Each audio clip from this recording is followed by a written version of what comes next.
Good morning. Welcome to day 6 of our trustworthy study, and today's title is Doing Things God's Way.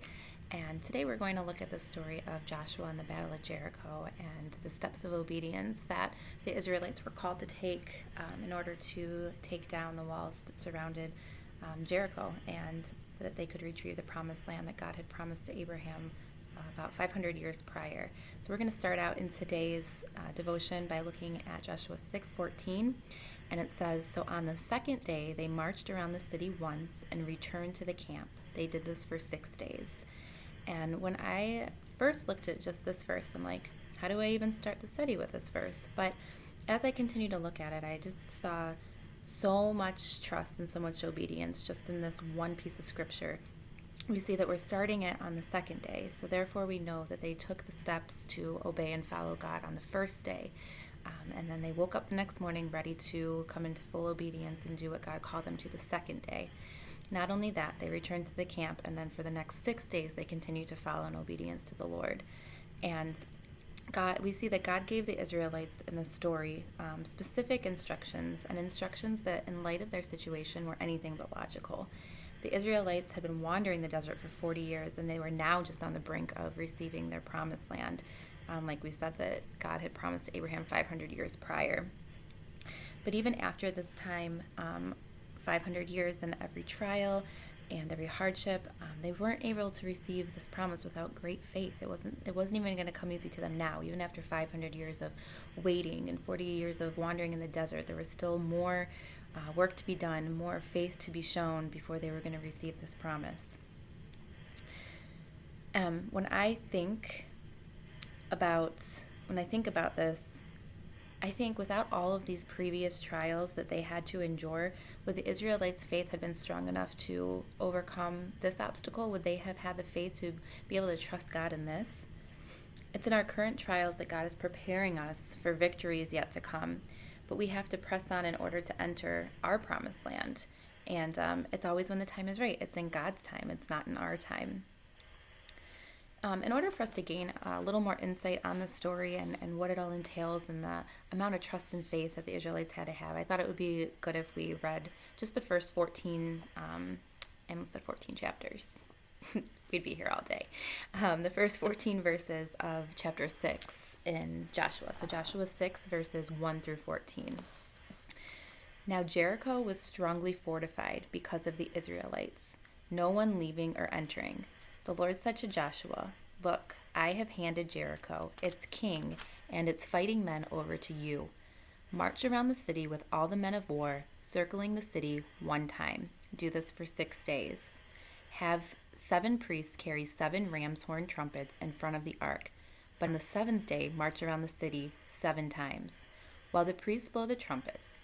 When there is a prolonged blast of the horn and you hear its sound, have all the people give a mighty sound. Then the city will collapse, and the people will advance, each man straight ahead.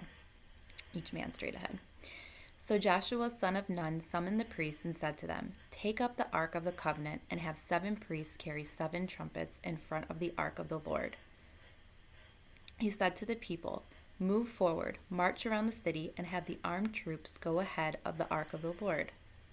After Joshua had spoken to the people, 7 priests carrying 7 trumpets before the Lord moved forward and blew the trumpets. The ark of the Lord's covenant followed them. While the trumpets were blowing, the armed troops went in front of the priests who blew the trumpets, and the rear guard went behind the ark. But Joshua had commanded the people, 'Do not shout or let your voice be heard. Do not let one word come out of your mouth until the time I say. Shout. Then you are to shout.' So the ark of the Lord was carried around the city, circling it once. They returned to the camp and spent the night there. Joshua got up early the next morning. The priest took the ark of the Lord, and the 7 priests carrying 7 trumpets marched in front of the ark of the Lord while the trumpets were blowing. The armed troops went in front of them, and the rear guard went behind the ark of the Lord. On the 2nd day, they marched around the city once and returned to the camp. They did this for 6 days. So from what we know, I went ahead and did a little research on the walls of Jericho and what that would have looked like as far as the battle plan. Just just to get an idea and paint a picture. And I went and did some research through Got Questions. I love Got Questions. I feel like they do a great job of implementing just scripture after scripture after scripture, and I usually leave feeling like I learned a lot. So from what we know, the walls of Jericho featured a stone wall 11 feet high and 14 feet wide. At the top was a smooth stone slope angling upwards about 35 degrees for 35 feet, where it joined massive stone walls that towered even higher. So we see that this was no small task. In ancient warfare, such cities were taken by assault or surrounded, and the people starved into submission. Invaders might try to weaken the stone walls with fire or by tunneling, or they might simply heap a mountain of earth to serve as a ramp. Each of these methods of assault took weeks or months, and the attacking force usually suffered heavy loss. Yet with Jericho, God told them the wall would collapse on the seventh day, and all they had to do was march around the city, blow trumpets, and shout. And not one of their people would be harmed. So it's incredible to me to think about the giant, that they had in front of them and the instructions that God gave to them. And I read the words of the story and I just feel I'm just left in awe. I'm left in awe over it. Nothing about the plan makes logical sense, yet the Israelites are led by Joshua, and they follow every word that God said, every single word. Each day they wake up and they do what they are told by the Lord, and they trust that His plan is the best plan. And they do it without hesitation. They do it with perfect obedience and unwavering faith. Now, we all struggle, with doubts and moments of weakness, and even in our best obedience, we could still have those thoughts that creep in. But they didn't let, if those thoughts were there, overcome them or keep them from doing what God had called them to do. They continued to move forward anyway, trusting that God was going to come through and keep His promise. So I was thinking that if on the seventh day they had to march around the city 7 times, that means that they would have had a lot of extra time to spare on days 1 through 6. They woke up, they marched around the city on days 1 through 6, and they returned to the camp. And with all that extra time on their hands, from what we see, they weren't scheming and plotting or planning other ways. They didn't take it upon themselves to do any more than the Lord called them to do. I relate with Lisa. I am a planner. I'm a problem solver. It's an area that I struggle in and I struggle to let go of. I personally I find myself that I will pray and I will seek and I will ask God, but if I don't have an answer like 2 seconds after I ask that, then I immediately will start doing and planning and just doing whatever I feel might help that situation or try to fix what I'm uncertain of. If I'm unsure of what God's answer is, I feel like I can't just sit there. I have to do something, and maybe God will work through that, or maybe me doing something will help God with His decision in some way. But instead of waiting on the Lord, I sit there and I try to figure it out by doing, or better yet, there are times that the Lord gives me an answer, which is often, especially over the last few years as He's been trying to teach this concept to me, is often He's telling me to be still. And to me, that doesn't seem logical. I have a hard time sitting there and doing nothing. I feel like I have to do something. I must need to do more than just wait. To me, waiting feels, it feels unproductive and lazy. But so often in Scripture, we're told to be still, to wait upon the Lord, to let Him fight our battles, and to trust in Him and His plan. We see in Psalm 27, verse 14, "Wait for the Lord, be strong, and let your heart take courage. Wait for the Lord." Then there are other times in my life when a problem so big arises, with such a large obstacle that I can easily assume that there is no way out of it. There's no way around it. And what's the use on even trying anyway? Those are those big moments, those moments of defeat. I'm not usually left without doing something, but I guess I'm still taking action where I may not need to take action, or where maybe God's not calling me to take action, but I'm also just having all these thoughts and doubts in my head, like, why am I even doing this? This is useless. This is pointless. There's nothing that I can do about this, or even maybe there's nothing not that God can't do about it, but that maybe that He won't do anything about it. But in those moments, I would say that I need to, and we need to, remember the words of Matthew 17:20. "Truly I tell you, if you have faith as small as a mustard seed, you can say to this mountain, 'Move from here to there,' and it will move. Nothing will be impossible for you." So it is our faith and our trust in the God of the universe that moves these mountains, that keeps us still, that keeps us following God's seemingly unlogical plans, rather than running full speed ahead with our own plans. So I just question, are we turning to God first and trusting his ways and believing whatever the outcome may be is best for us, that he knows what's best for us? After marching around the city, even just the first day, and seeing no difference or sign of that wall coming down, the Israelites still got up on day 2, on day 3, 4, 5, 6. They kept going. They didn't stop. They continued to obey. And Lisa said at one point, they kept taking steps of obedience, step after step, even though nothing appeared to change. And I think about that in my own life, and I think in my situations, am I willing to get up and continue to do what God calls me to do? I can get really excited in moments like, okay, God, I know this is what you want me to do. I'm going to do this. I'm going to obey you in this, and I'll do really great. And then that day will end, and I'm like, my situation hasn't changed. And the next day, maybe I'll be good that next day. And I'm like, I'm going to do this, but it's a little bit weaker. It's a little bit me letting the flesh in and making a little bit more mistakes because I'm starting to doubt in my mind. And then you can be 10 months out from a trial and still not see the results that you were hoping for. And realizing that God's time is not our time, and we need to continue step after step obedience every single day without fail. Of course, we're human. We're going to fail. We're going to make mistakes. And there's God's grace for that. But we need to press on, and we need to continue in our obedience at all measures, no matter what. So there was victory right there for the Israelites. It was right in front of them, and they chose to move forward in faith. But how often do we miss our victories by not trusting God's plan? By not moving where he says to move, or by moving when he says to be still.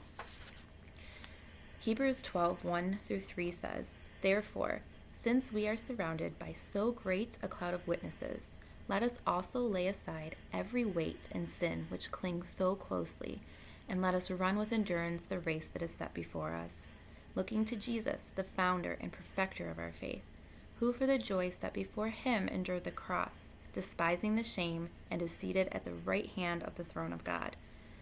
So in Scripture, Jesus is our ultimate perfect example of faithfully seeking out God's will and following it without fail for Jesus. He follows every step of the way into perfect obedience, and he achieved the greatest victory of them all. But we do also see in Scripture many other great men of God who sought out the Lord at every move they made. They sought the Lord out before they did anything, and they waited for him to answer, and they followed him every step of the way. We see that in Elijah and Abraham, Noah, Paul, Peter, and many others. They seek God for their next move, and they trust his ways rather than their own. Got Questions had a quote that I really, really liked a lot, and I have here, it's obedience, even when God's commands seem foolish, that brings victory. When we are faced with seemingly insurmountable odds, we must learn that our Jericho victories are won only when our faithful obedience to God is complete. So in all things, we need to look to Jesus. We have to fix our eyes on him and trust in his ways. And as Lisa said in the devotion, we don't have to understand the why of God's ways, but we do have to keep choosing to follow them at all costs. We have to keep moving forward. We have to choose to follow them and take those steps of obedience. So I really liked day 6 and what it had to say. Just seeing the story of Jericho. It's one of those stories you hear from the time you're a child. Like you in your head, Joshua fought the Battle of Jericho. I could sing you the song right now, but I'm not going to.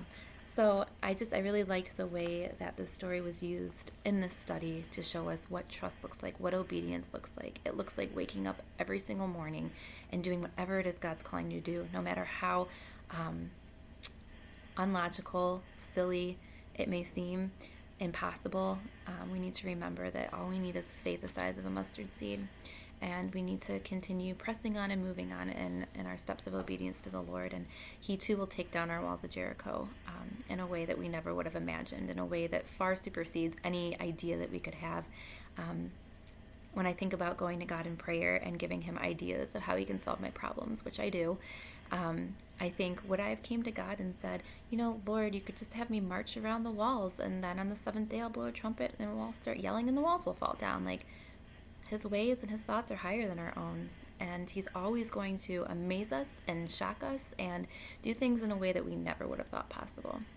So I just want to encourage us all today to take those steps of obedience that God's calling us to in whatever circumstances or situations that we might be in right now, and trust that God is present. He is there. He hasn't left us or abandoned us or forsaked us. He never will. He promised. And he's in this battle with us. He goes before us, and he has a plan for our lives. One of the reflection questions, or rather, I call it the 7-day challenge, that I have in the email today is, I would like us all for the next 7 days to practice just being still for the Lord and asking him in what areas of our lives that he's calling us to be obedient in, and to take every step and every measure to be obedient in that area for the next 7 days. When I first thought of this, when this idea first came to my heart, when the Lord put it there, I immediately was like, oh my gosh, like, I don't know if I can do that. And then I was like, wow, that is a heart issue within myself, and I need to focus on being still before the Lord and moving forward with the challenge of obeying the Lord. And I think it'd be really cool if we could all do this and just see what God does in our lives, see how he moves, and see how he I can't speak right now. Maybe he won't change our circumstances in the next 7 days, but I think it'd be really cool to see how he changes us and our hearts and our attitudes and just what comes from that. So I challenge us all to take the 7-day challenge.